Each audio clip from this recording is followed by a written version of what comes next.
All right, good morning, everybody. Looks like you guys are not victims of the compressed schedule. Showed up here on time. We have a lot to do today, so let me get started.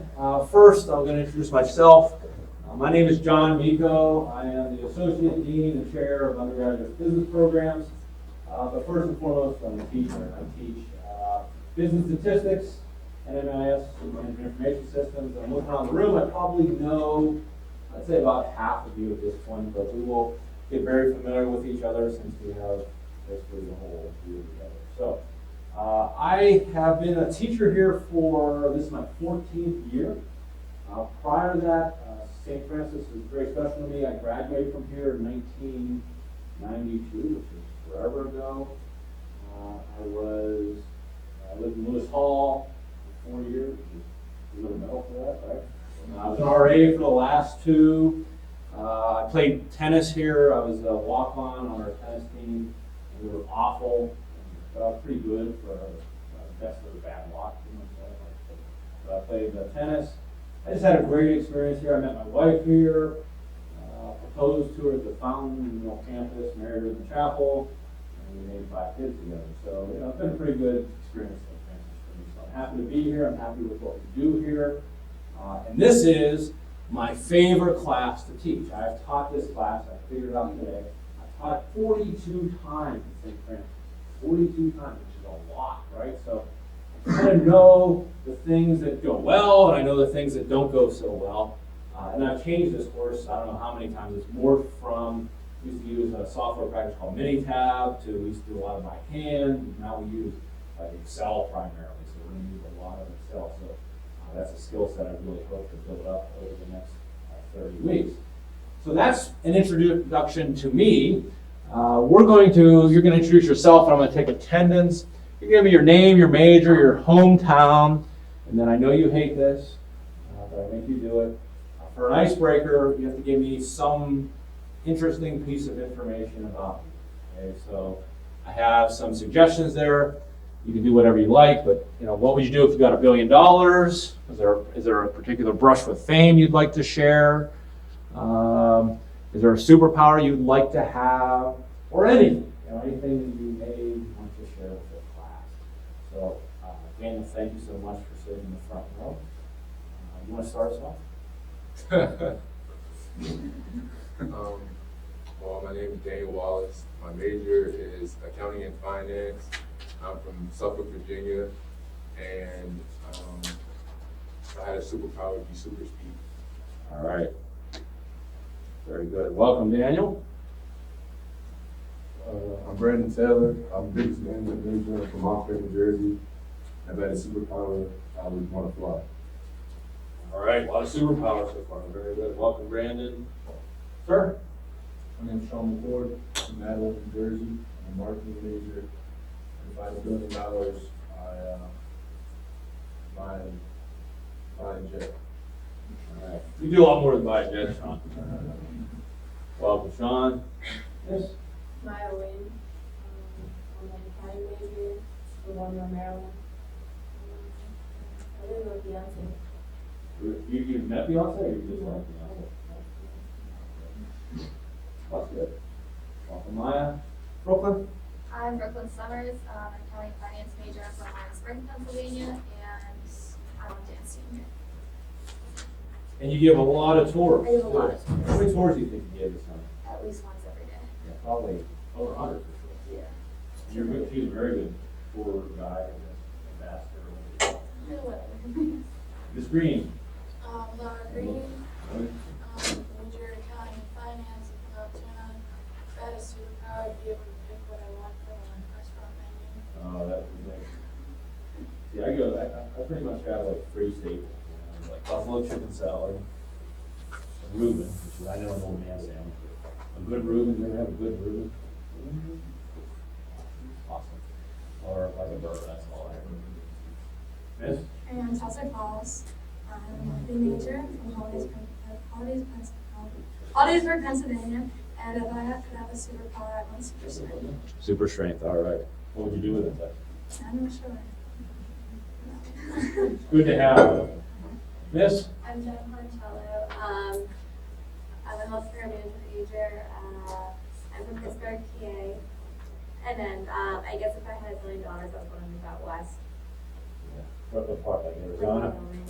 What's that, Wyoming? Oh, that, Yeah. not southwest, west. Yeah, west. Southwest is where I want to retire. Arizona, San Antonio. I love it. Welcome, Jenna. Miss? I'm Christy Diggy, and my major is management. I'm from Pittsburgh. And if I had a superpower, I would read people's minds. Oh, that's good, man. I don't want to read your mind right now, right? You're like all assessing me right now, and something quite bad with you. I don't want to do that. I gotta be confident about it. Hi, my name is Carmen Bell. I'm an accounting major. I'm from Coastal Neck, New Jersey. And every male in my family, including myself, has broken their collarbones on the left side. That's good. And That's good. all. Yeah, thanks, so. Wait, how? Various things, like I remember my dad fell on the snowboarding, Right. broke it during wrestling, my uncle fell off a ladder. Wow. Just things happen. Crazy. Well, not feel good, right? Yeah, yes, I would. We have an elevator, so if you break, it's just enough to break your leg.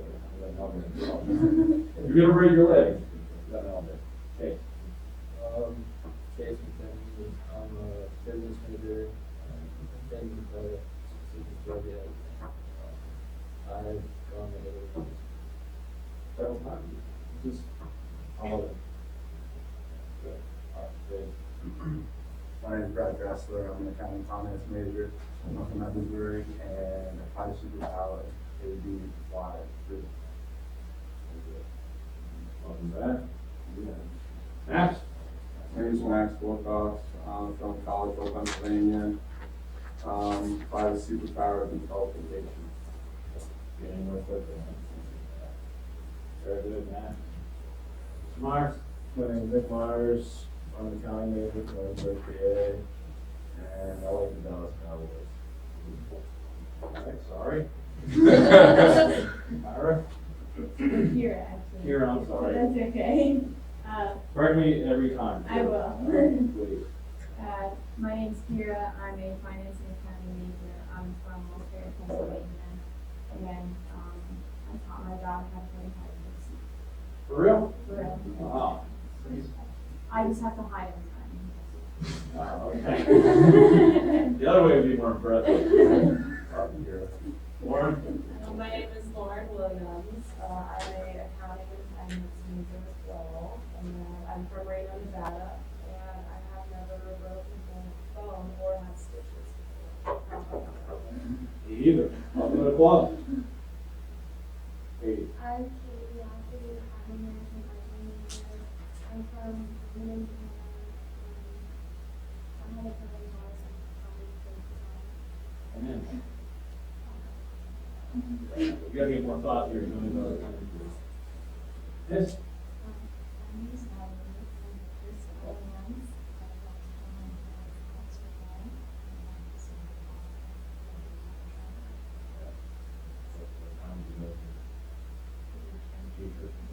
How far? I'm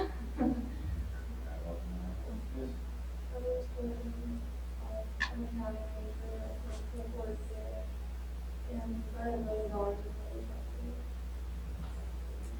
Yeah, my name is Emma. I'm from Stockton, Sweden. And I'm a marketing major. And we got really knowledge. Sure. My name is David Green, organizational management, I'm at the PA, and I'm the president. Oh, yeah, oh, okay. Once was ceremony, the other was the opening of the building. My name is Brandon Malone, I'm an accounting and finance major. I'm from Canada, right on the golf team. And my breakfast training sucks. Snoop Dogg in the airport. Talk to him, or relate to him? No, he had a big guy with a Big honor roll. They look like a fridge. So. Lay low then. Yeah, we got pretty close. What airport? LAX. Gus. My name is Gus Macris, accounting and finance major, and I can serve you that way.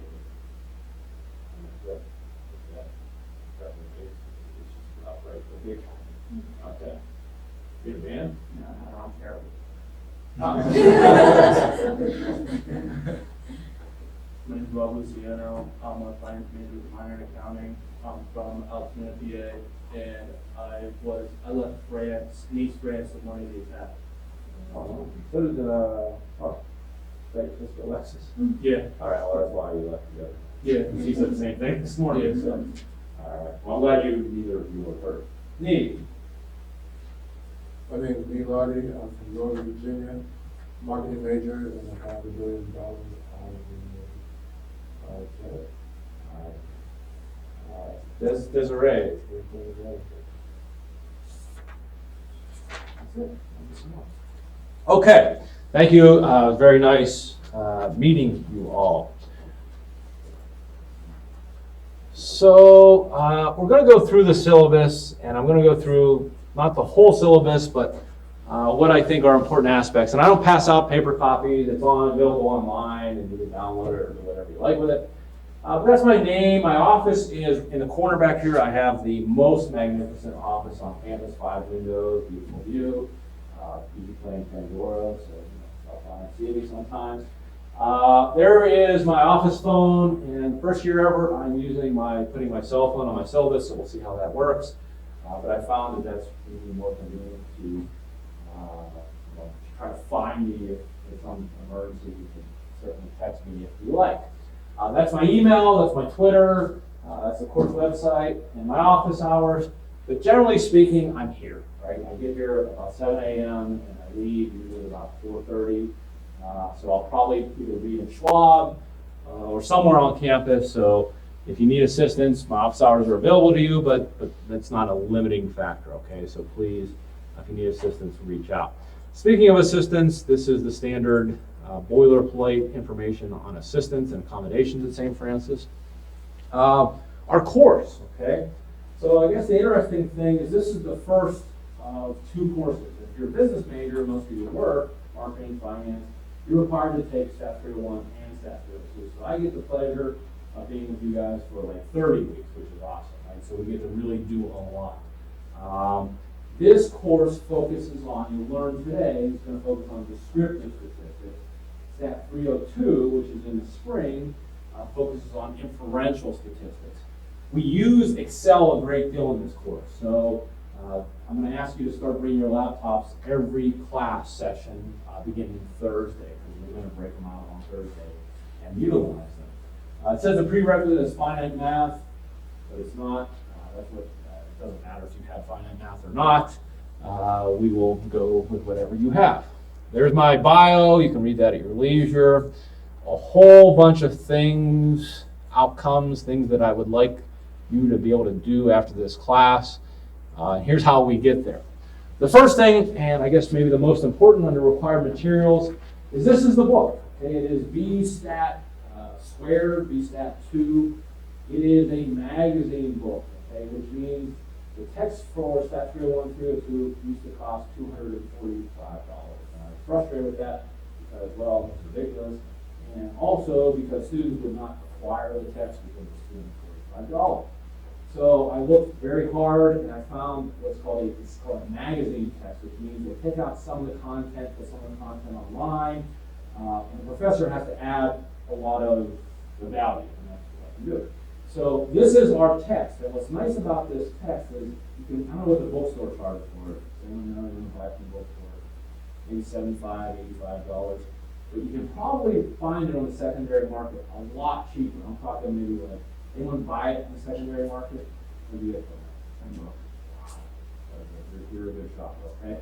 So for $10, maybe, if you're like, Matt, where do you find eBay or what? Yeah. Half, okay.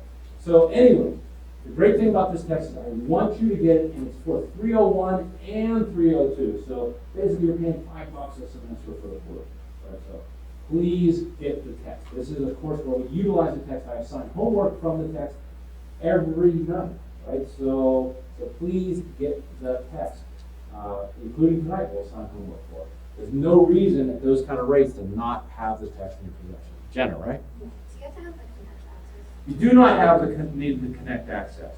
I heard the bookstore has that as the option. You don't need the Connect access, right?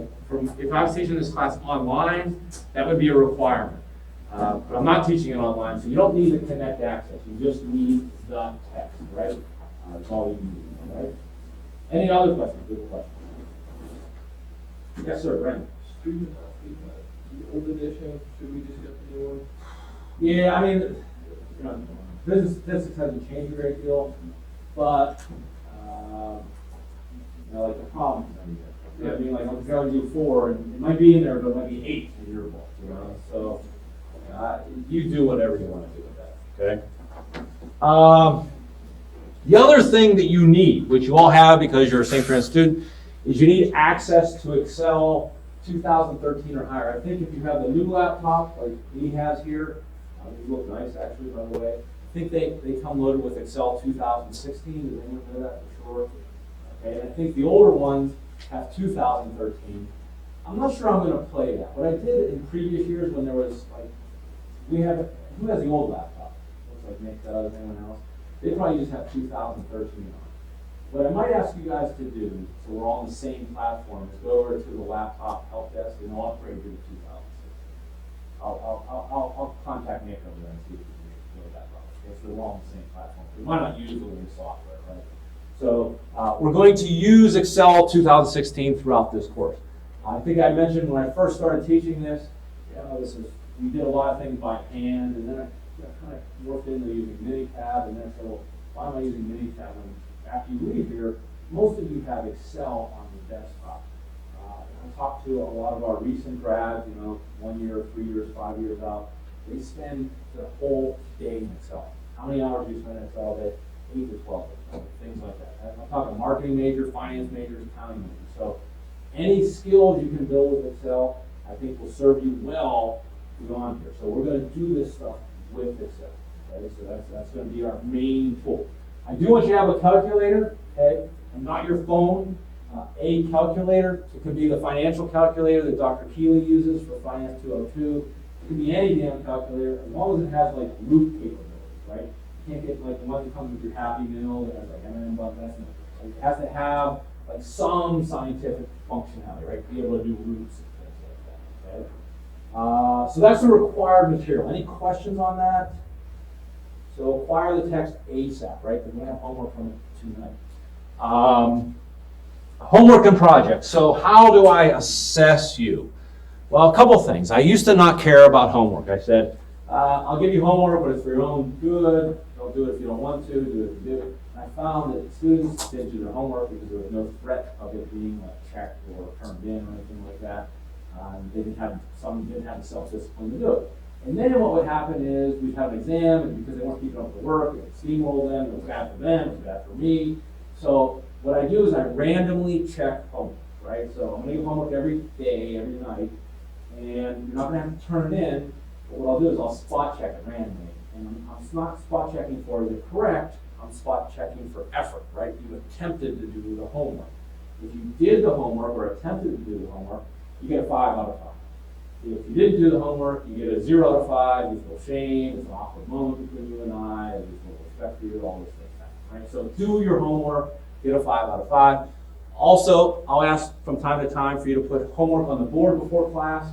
If you do that, you get a bonus point. So on the day I check homework, you get a 6 out of 5, right? So those are options too.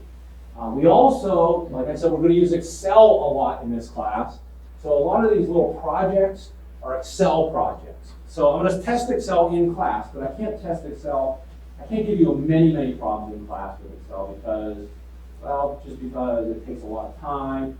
So I give you like one problem in class with Excel, but then I give you a project that maybe consists of 5 or 6 Excel kind of cases, right?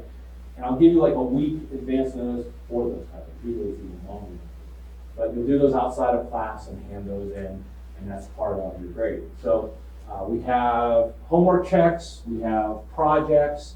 We're also going to have in-class Excel exams, okay, like where you're going to have to do something with Excel. And the big thing is we're going to have course examinations. We're going to have 4 of them, right? Roughly week 4, week 8, week 12, 13-ish, and a cumulative final, right? The final is cumulative in this class.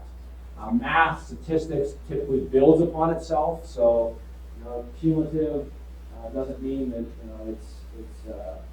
you have to go back and remember something. Hopefully you've been building upon what you learned in week 1.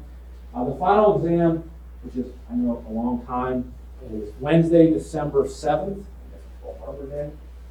It'll probably be downstairs in SCOTUS 106 from 3 p.m. to 6 p.m. I teach the same exact class at 9:30 Tuesdays and Thursdays.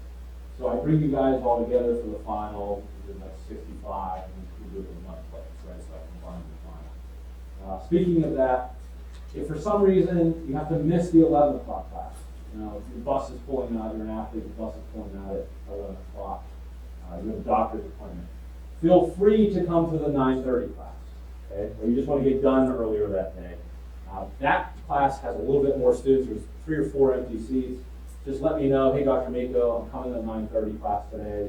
You won't be marked absent. You'll get the material that way. Okay, so that's an option open to you as well. You can take the early show or the late show if you'd like. Let's see, makeup exams. Okay, attendance policy. Once again, this is something I used to not have an attendance policy. Found that was disastrous. So I do have an attendance policy. I take attendance probably, I'd say, like sample. Some days I don't take it. I'm kind of excited to get the material. I forget about taking attendance. But I try to remember to take attendance. And I'll mark how many absences you have at any given point in Blackboard. So I do have an attendance policy. The grading scale, pretty much a standard grading scale I think you'll find. I do want to go through this student-professor expectations since we are going to be spending so much time together. Really get to know you, and so it's great that I get to teach this course because I get to spend a lot of time with juniors, and that's what most of you guys are. First thing I want to point out is what we're doing here in this class in college is important, right? Someone, you're giving up 4 years of your life, someone maybe sacrificed so you could be here. So this is the primary mission of this session between you and I. It's the primary thing, the reason you came to college. So I'm going to do my damnedest to make it a good experience, but you have to put something into it as well. Okay, so it's very important that we get the most out of our time together. That's kind of why I have an attendance policy. This is something that you need to partake in. Talking, I'm not going to run a really rigid class, and I'm fine with you asking for help from someone. I just don't want massive side conversations going on. They're distracting to the class, right? So please, if you have a question, raise your hand, speak out. It doesn't matter, but try to limit your talking. Technology, I love technology. I'm the biggest tech fan in the world. So it would be against my grain to ban technology in the classroom. We're going to use technology, especially Excel, for this class, so that is pretty important to bring your laptop to every class.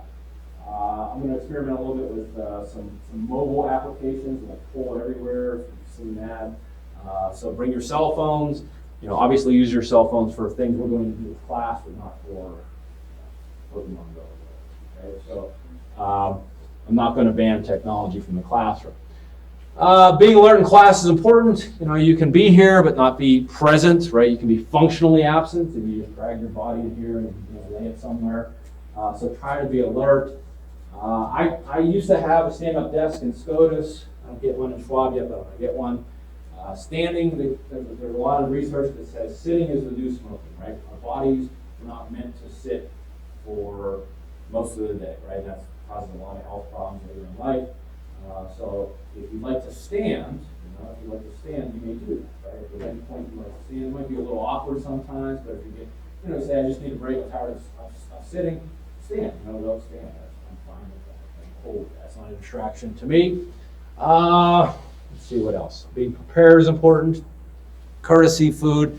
I guess the golden rule is be respectful. I'll be respectful of you for sure. Please be respectful of me and your classmates. The food item, I don't mind you bringing food into the class, but don't bring something don't bring like a tuna bake or something like that. Just, onions or something that's going to grand slam breakfast. I don't want this one like a Denny's. You know what I mean? Like, bring food that is not going to stink up the classroom, right? So I don't care if you have food, drink, water, all those good things, but just be courteous that we're all in here together, all right? Let's see, what else? Academic honesty, obviously very important. And then I believe the Franciscan goals of higher education. Yes. Okay, so anything you want to ask about the way the course is structured, about the required materials, about the policies, about me, about anything. Okay. So the next thing I'd like to show you, kind of spin through our Blackboard site. So where you'll start most of the time is under material by chapter. And for each chapter, I have a little content folder, and in that chapter, I have the PowerPoint slides. That's a link to the PowerPoint slides. I have the homework that I'm going to assign, and usually I pair this down. I usually say, well, do 3, 4, and 7. You know what I'm saying? These are the possible homework questions. There's a study card that's in the back of the book that I provide because it's really a nice review. There are quizzes, Blackboard quizzes out here. They're not graded. You can take them if you'd like to study as many times as you'd like. I do record all my classes. So you'll see over here, if you go to 2015 YouTube CourseCast. Last year on 8/25 must have been our first stat session. So anyways, let's go to the syllabus. So if I go to course syllabus, that is me. It's awkward to listen to yourself. But I record every class session, and the reason for that is why? Because I know we have a lot of student athletes in here, and you may have to miss class. You might have to miss class now, but you can watch it on the bus on the way to Bryant or wherever you're going, or if you're sick, or whatever life circumstances come up, you can watch the class later. Now, it's not the same as being in person, right? This is like the gold standard, right? This is the standard for education. But I do record the class. I'll put it on YouTube so you can follow along. If there's something that I do in class, like a lot of times I work with Excel, and I say, click here, do this, do that. And then I give you homework, and you're like, boy, it was easy when I was doing it with Dr. Miko. But Dr. Miko is not here. Well, you can fire up YouTube, and Dr. Miko is with you, right? Because you can watch me do it again, okay, as you do it. So it's been a good tool, and I want to keep using it. Daniel. So for the YouTube, will it have those dates, or will you put new dates? That is 2015. I just archive it. So there'll be a 2016 one. And we have new technology in this classroom. So that's a mic. You see the mic moving from me talking? So I think it just recorded you too, Daniel. So you're part of the history now. There's a camera there. You guys see that camera back there? There's an option. This has new lecture capture technology where it can record the screen. It can record the screen and then me, and me and the board basically. But that doesn't work real well, so I'm kind of experimenting with that. The way I did it last year was kind of a John Miko invention. The way I did it last 3 years, I used a tool called Screencast-O-Matic and a big Yeti mic. I don't know if you ever saw me carrying around that Yeti mic. But this is more of an enterprise solution. So I'm kind of experimenting with this year. So we'll see how it goes. But I'm definitely going to record my lecture in some form or fashion. Okay, so it'll be out here. And it's optional, right? You can take it or leave. Questions on that? All right. Assignments and Excel projects. will be under this folder when they're available, and I'll always announce them in class and always with a week's notice, at least a week's notice, okay? We'll have in-class Excel exams. When we get to them, they'll be available here. Before major exams, I provide, even for the in-class Excel exams, I provide like sample exams, meaning like a subset exam of problems and materials so that you're well prepared for whatever the assessment is. I kind of think of myself as a coach. I kind of set the bar high and I work my butt off to try to get you to that bar. Okay, so we're going to prepare as much as we can for assessments that come up, and I use a lot of materials to do that. The PowerPoint slides are here. I don't read off the PowerPoints. I hate when people do that. I kind of use them as a guide. I don't go through all the slides. I kind of use them to structure my lecture, but it's kind of free form. But sometimes they're useful. Sometimes students like to have that to print them down and take notes. You do what you do. Quizzes. Like I said, these are test bank quizzes that I provided. They're ungraded. Do them as you like. Oh, this is. I also have besides homework checks. If there's a day that it's bad attendance, for example, say it's just a nice day and there's something going on campus, so a lot of people cut, right? Just like I know it's a cut day. You know those days, right? Like before a break or something like that.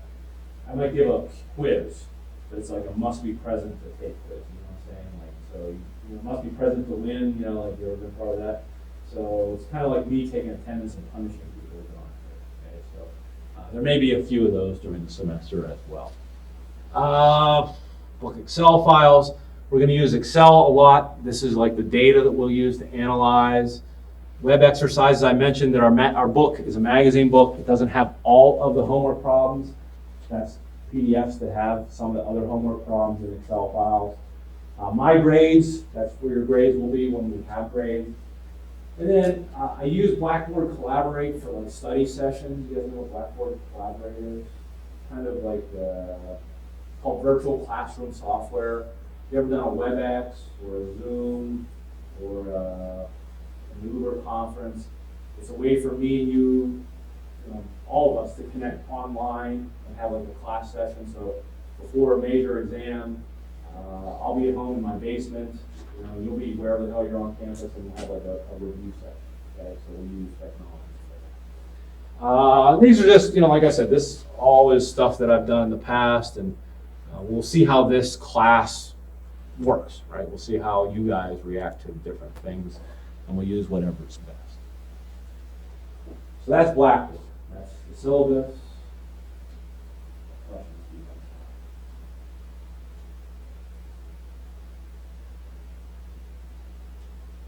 All right. Let's go to chapter 1 and light this candle.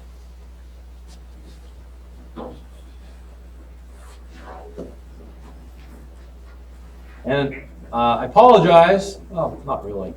I do call on people randomly, okay? Not to embarrass you, but to just get to know your name and to kind of keep everyone alert. Okay? I pride myself on learning everyone's name. Probably by next Tuesday I'll know everyone's name in here. So let's start with what is statistics? Okay, so any class you've ever taken, the first slide on the first day, you're taking zoology class, the first slide says, what is zoology? If you're taking basket weaving, what is basket weaving? So we're starting with what is statistics? So Mr. Taylor, why don't you tell me what is statistics? You can't be wrong with it. Well, you can be wrong, but I'll make it right. It's a recording of data. Okay. I like that you said data, right? That's an important aspect of the definition we're going to use. Anyone else? Very good. Connor? Connor, It also helps with probabilities of certain outcomes. okay. Probability and outcomes, definitely part of statistics, and we will learn that in chapter 5, I believe. So that is definitely involved. Brad?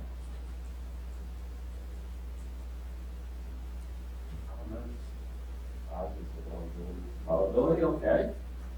How about Give me a statistic you know, like your mother might tell you, don't become a statistic, right? Be careful.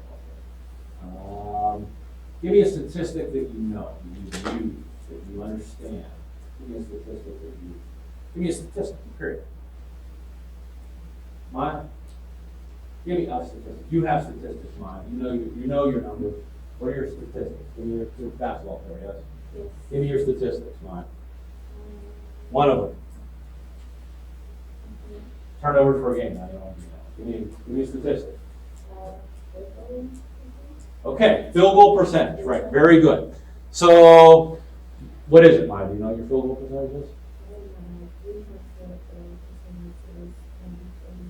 Oh, that's very good. Okay, so her field goal percentage is, she's around 30%. So let's think about it. You can take just one shot, right? You throw hundreds of three-point shots from the student. Right? All those shots, if you think about it, all those shots, she shot from here, all those are like data points, right? So that's a lot, right? All those shots, that's a lot of data. We want to make sense of all that data. We want to say, like, how good of a three-point shooter is Maya? So what do? We took that data, we said she made, of those 100 shots, she made 31 of them, and we said she's a 31% field goal percentage shooter, right? That's what statistics is all about. Statistics is a way to take data, we apply statistics to it, and we come out with information, right? That's what we did. We said, take all that data, right? All that data of every shot Maya took last year or her damn career, we apply statistics, and we came out with information. When we look at students, right? At the end of this class, I'm going to assign you a grade. That's a data point, right? End of Finance 202, you're going to get a grade. That's a data point. Count only one, that's a data point. What do we do to try to communicate, to try to analyze and say, this is how good of a student Gus is? What do we use? GPA, grade point average, right? Average is a statistical technique that you all know, yes? So statistics is a way to take data and get information out of it. And why is that important to me? Well, think about it.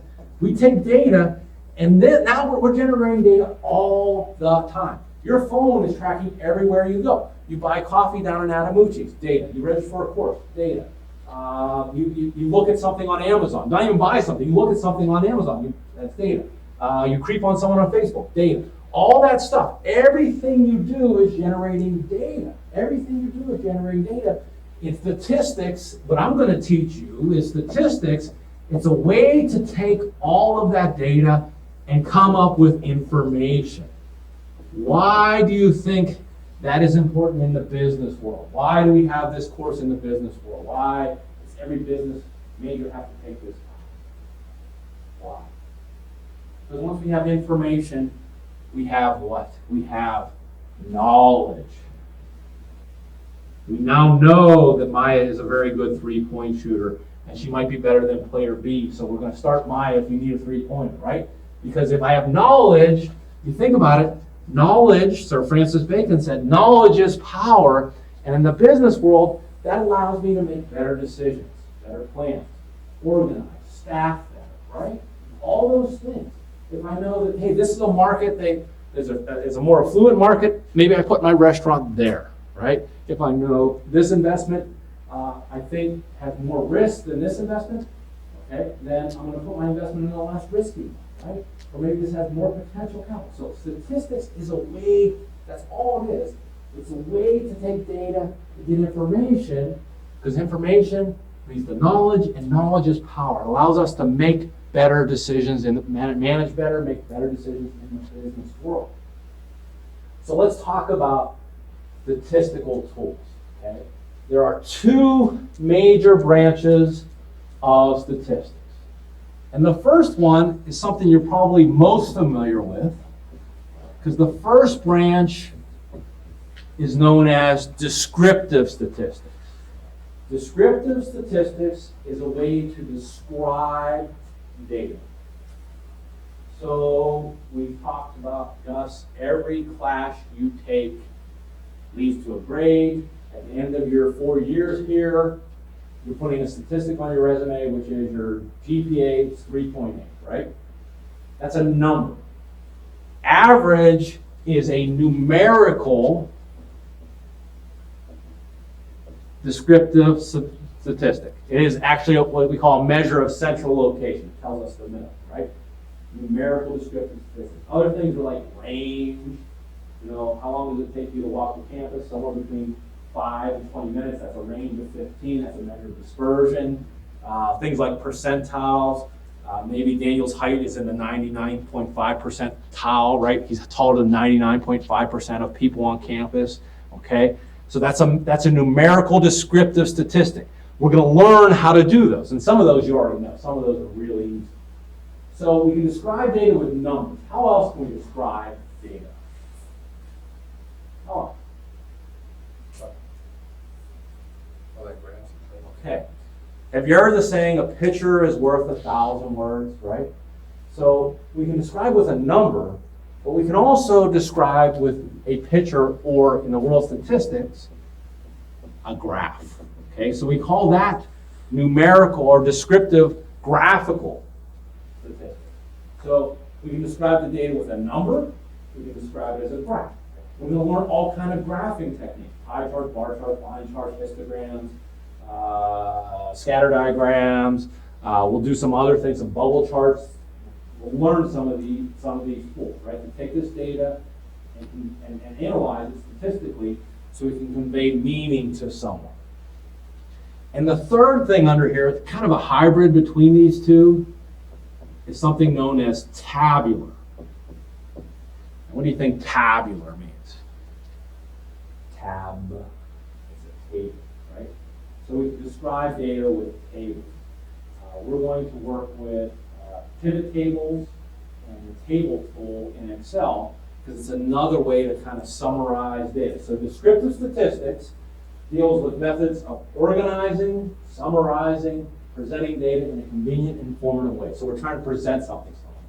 We're going to learn tools, and we're going to have a statistical tool belt. We're going to learn numerical tools. We're going to learn graphical tools. And we're going to learn tabular tools. To take this massive amount of data and make it information so someone can consume. Okay? So that's the first branch of statistics. Good? And there's three things under that first branch. Yes? Understood? All right. The second branch of statistics is inferential. What is inferential? I make an inference. What am I doing? I make an inference. Assuming. Go ahead. I'm assuming. And how do I, assuming based on what? Okay, very, very good. So I'm assuming, I'm making an assumption based on what I know. But it's not the whole picture, is it? I'm making an assumption that, a speculation, maybe that, if I see someone wearing a, what is that, an avalanche hat? What is that? They exist anymore? No. Okay, that's why I don't know them. Okay. So I'd make an inference that you're a Nordique fan, right? They don't exist anymore. Let's say they existed, you would. So I'm taking one characteristic of you, what you're wearing, and making an inference about the whole, right? That's what inferential statistics is all about. Taking a small characteristic and making an inference about the whole, all right? So, kind of best to use an example. What's a good TV show? Like a hot TV show, like a network TV show, not like Game of Thrones or... What is it? Grey's Anatomy. Is this a lot? Really? It's a long show, right? Season 1? Wow. Wow. Yeah, I think loads of fans of that show. I think he called himself Dr. McGreevy or something. I don't know. He's dead. That's, He's dead. what's that? He's dead. He's dead? Dead. Oh, you got the character? For real? Character. Oh, the character. All right. All right. Well, so let's see. Grey's Anatomy. You may see published in like a periodical like USA Today. What night's it on? Thursday night. That 8 million households were tuned to Grey's Anatomy. Okay, 8 million American households were tuned to Grey's Anatomy. Nielsen data comes out of that information. And you say, hey, 8 million people watch that. Did they look inside your window and say, Dr. Vico's watching Grey's Anatomy? Nee's watching Grey's Anatomy. Daniel's not. He's watching something we don't want to talk about, right? We don't do that, right? They don't do that. So what? How do they get that information? How do they know 8 million people were watching Grey's Anatomy on Thursday night? How? You believe it? Hell, you believe it because it's in periodical. Yeah, go ahead. So I guess they took like a sample size like this, and then like I guess if so many people raise their hand, you take that percentage to a larger. Very good. So what you're talking about is exactly the technique of inferential statistics. Okay? So let's think about it. They have what they call Nielsen families throughout the United States. Anyone a member of a Nielsen family? Yeah. Okay, so these Nielsen families get incented to put like a box on their desktop, on their TV, that tracks what they want, right? And they have 1,000 families throughout the United States, and they say, based on those 1,000 families, maybe 300 of them were watching Grey's Anatomy. So 30%. And we know that there are, 100 million households, so we're going to project that out to 30 million people were watching Grey's Anatomy on Thursday, right? That is inferential statistics. In that example, there are 4 things at play, okay? The population is everything I'm interested in studying. In that example I gave you, what am I interested in studying? What is the whole thing I'm interested in studying? Who watches what on TV? All TV households in the United States. That's the population, right? All 200 million households, right? What is the sample? There's 1,000 Nielsen families. Now, the 2 things that you may not get is a statistic is a descriptive measure of a sample. The statistic always goes with the sample. So we said of those 1,000 families, 300 of them, or 30%, were watching Grey's Anatomy. 30% is a statistic because it goes with the sample. Does that make sense? We take that statistic and we make an inference about the population parameter. The parameter is the descriptive measure of the population. So the parameter is a descriptive measure of the population. Does this make sense? So let's think about that. Why do we do that? Why does Nielsen do that? They take data, use inferential statistics to say 30 million people were watching Grey's Anatomy, or 30 million households were watching Grey's Anatomy. Why? Why do they want to present that information? Gus? Okay. Why do we do sampling? Because time and money, right? I can't ask every household. I don't have time and I don't have the money to do that. Why do I want that information? Why do I go through that process? Not just for fun, right? Why does Nielsen go through that process in the business world? Brad? See if like the TV show is successful. Okay. And why do I care if it's successful? Not just to make people feel good. That's not what we do. Purely network. Why? Why? How do you make more money? More people want commercials, right? So I can go to potential advertisers and I say, you know what? Grey's Anatomy had 30 million people watching it last Thursday. So you're going to pay me X million for this 30-second spot. And further, they don't want to just know that 30 million people watched that. What do they want to know about those 30 million people? Go ahead, Doug. Who they are, right? Are they males? Are they female? Are they old? Are they young? Do they have kids? Are they Hispanic? Are they white? They want to know, right? Because they know their product is geared toward X market, right? So that's what inferential statistics does. I don't have that information. I don't know who the hell's watching Grey's Anatomy. I don't know how many people there are. I gather data, I apply inferential statistics, and now I have that information. That is knowledge. That is something I know. That is something I can use in the business world, right? Go ahead. So pretty much companies are making billions out of inferences that are not necessarily concrete. Very good. So you're saying, you're questioning how good is this method, right? Because I didn't talk to every man, woman, and child, right? So Barack Obama, you may be a fan, you may not be a fan. Every week they come out with his approval rating as a president, right? I think right now it's probably, someone has to Google it, but I'm guessing it's about 40%, right? So if I had a 40% approval rating, I don't think that. But did they ask you what you think about Barack Obama this week? No. So you're saying to yourself, well, how do they know it's 40%? They didn't ask me, my opinion. Well, when we do statistical inference, what Neil pointed out is a good thing. We're not going to be 100% right every time. We're not. We're just not, because we didn't ask every man, woman, and child. So there's 2 things that have to go along with statistical inference. Two terms. The one is confidence level. Confidence level is the percentage of time that an estimating procedure will be correct in the long run. Okay? Confidence level is the percentage of time that an inferential estimating procedure will be correct in the long run. Significance level is the opposite. It's the percentage of time that it's wrong in the long run. Now you're saying, okay, that's an important number, one we don't really usually see in the popular media. I can tell you this, in the world of statistics, we start at 90% confidence and go up, right? If you're not 90% confident in the world of statistics, you can't use it. 90% is the bottom, right? That's the bottom threshold we're willing to use for statistical inference. If I'm having an argument with some dude, Lewis, I don't know, 50% confident, I'll hold to my gun, right? But not in the world of statistics. You have to be 90% confident or higher, right? Or higher. Now, when we see those kind of estimates, like for example, Barack Obama's approval rating is 38%, and sometimes we see this after it. See that plus or minus 4%? You guys ever see that? Like in polls and political polls? You ever see that? Yeah, it's wiggle room, right? We're saying, hey, we're 9% confident this true approval rating is at 38% plus or minus 4%. So we're saying somewhere between 34 and 42%. We're 95% confidence in that range. That's called the margin of error. You guys ever seen that with political polls? We are adjusting, and that's where the probability, you mentioned, Connor, you mentioned probability, that's where it comes in, right? We're going to have to use that for statistical inference. We can't just say, this is the number. We have to say, hey, we're 95% certain it's in this range.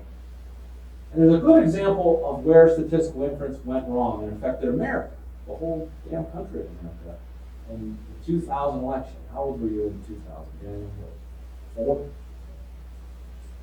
November 2000, 5 years old. I'm getting so old. At some point, I'll be teaching this class, you guys when students want to be born, right? Wow. Anyways, what happened in the 2000 election, presidential election? You remember, you studied it? Yes. Al Gore and Bush. So do you remember me? Do you remember this? Florida, right? What happened with Florida? They thought that somebody won, but he didn't win. Okay. So media outlets often use statistical inference to figure out who's going to win something, right? You ever watch political presidential election? They say, hey, 2% of the votes are in this state, and we're calling it for this candidate. You're like, what the hell? They only counted 2% of the votes, and they're calling it for this candidate. You ever see that? Yeah. Like, they didn't count my vote. This is crooked. This is rigged. No, they're using statistical inference to say, hey, the range of these 2% of votes is so big, we're taking that as a sample, and we're making an inference that this is the way the state's going to go, right? But as me pointed out, it's not 100% accurate, right?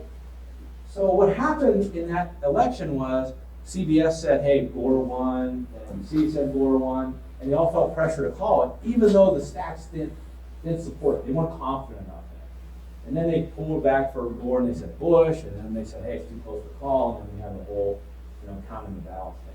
But that's an example where statistical inference was used, but it was kind of misused, right? They weren't sure enough to make that call, but they wanted to be the first to make that call. Does that make sense? So we use this all the time in the world of business. So let's see. I kind of went a lot of different ways here.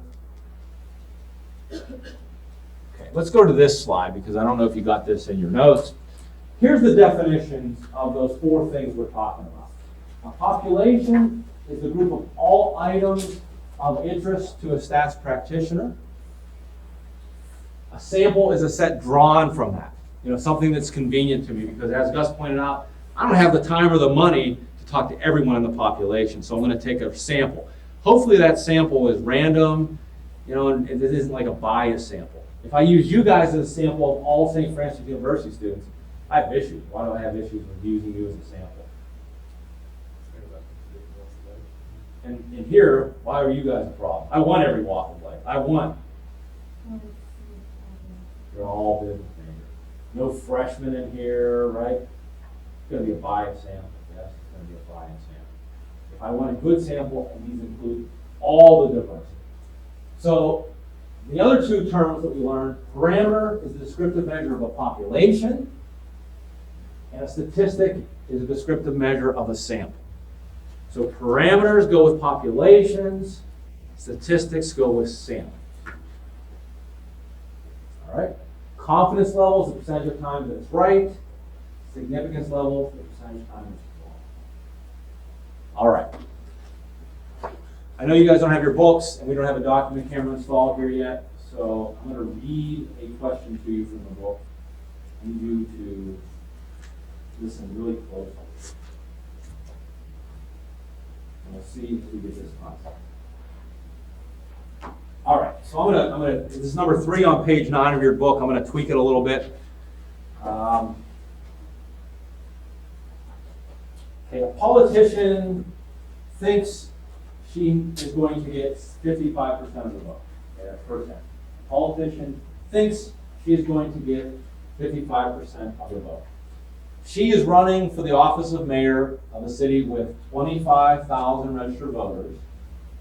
She commissions a survey, and in that survey, 48% of the 200 registered voters interviewed said they plan to vote for her. Let's see if I can do that. A politician thinks she is going to get 55% of the vote. She is running for the office of mayor of a city with 25,000 registered voters. She commissions a survey. In the survey, 48% of the 200 registered voters interviewed say they plan to vote for her. What is the population of interest? What is the population that I'm studying? What is the population of interest? Very good. The 25,000. Everything I'm studying. Very good. What is the sample? The 200 registered voters that I've sampled.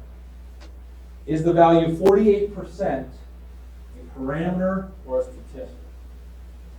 Because it goes with the 55% then is a, very good, you guys got that. Let's do another.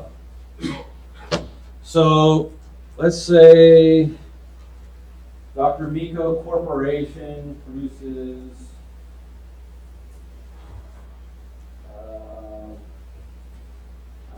Pokemon Go themed phone chargers. Okay? And Dr. Miko believes that he has 60% of the market share for phone chargers, okay, because his product is that damn good. Okay? So he believes he has 60% of the market share.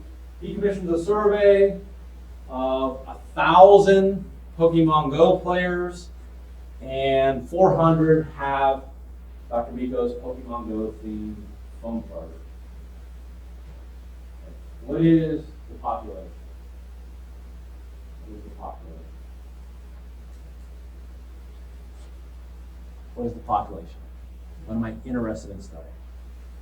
Yes? The entire phone charging market is my population. Very good. Okay. I thought my market share was 70%, right? Is that what I said? 60%.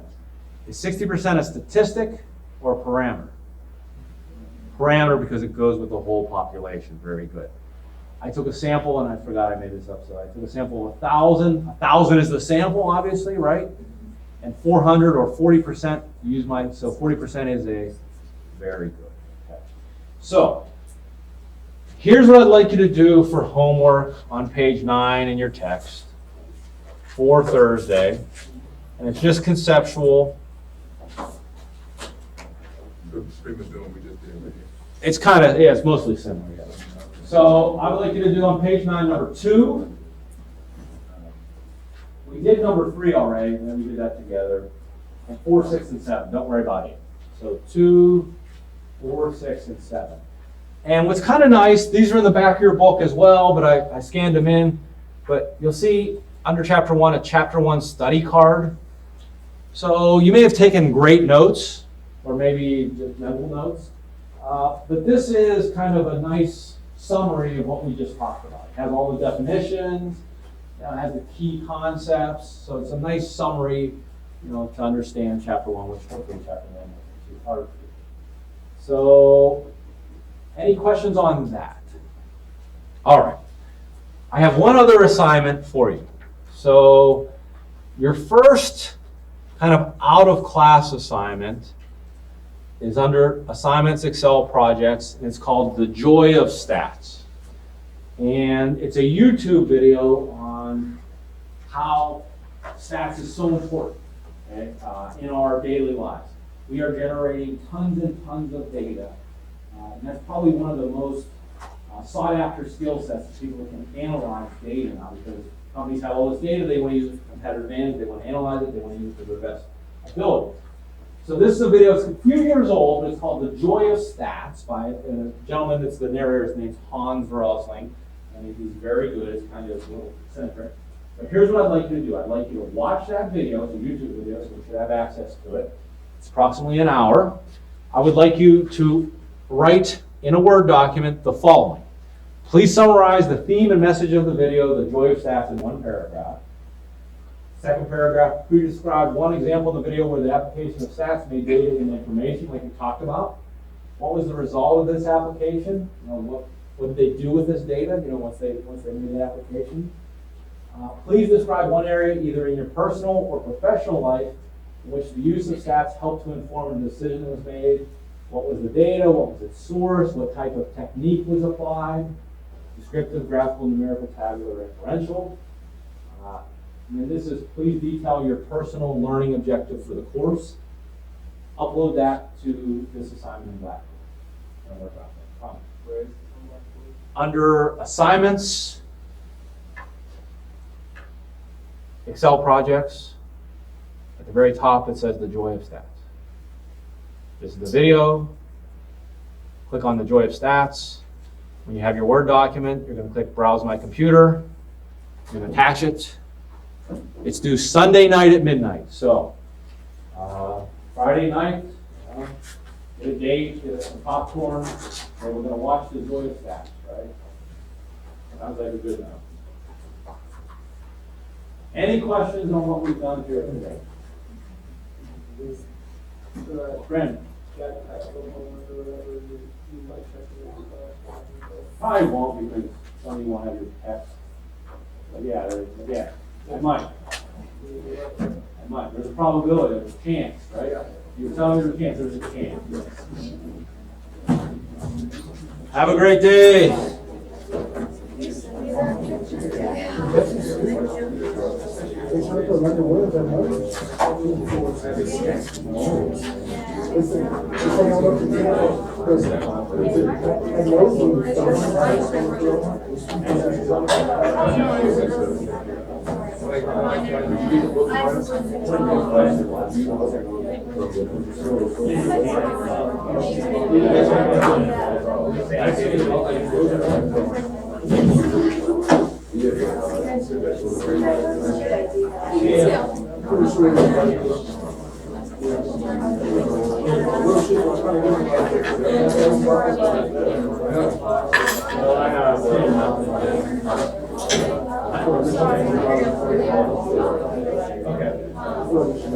Oh, all right. Oh, okay.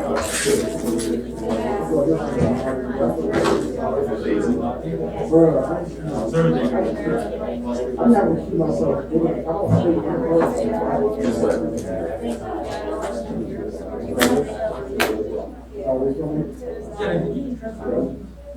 Are you good? All right. Did you change your major and everything? Okay. All right. Okay, fantastic. Yeah, I'm the chair, so if you need to meet with me, if you need paperwork for you, you have a new advisor? All right, well, you probably do need to meet with me. Yeah, you can come in. Tomorrow morning, 3. Okay. Sure. Just email me and we'll go. All right, see you. Good job today, Nick. Good job, bud. You sent me an email about what? Oh, why?